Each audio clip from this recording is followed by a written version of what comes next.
This 1967 Chevrolet Chevelle SS396 Turbojet was filmed at the Spring 2024 Cherokee Rod Run, Cruise the Smokies Car Show in Cherokee, North Carolina.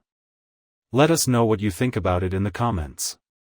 To see more from this car show, click the playlist link in the description. Please give us a thumbs up. Subscribe for free to our YouTube channel to see all of our upcoming videos. As always, thanks for taking the time to watch our videos.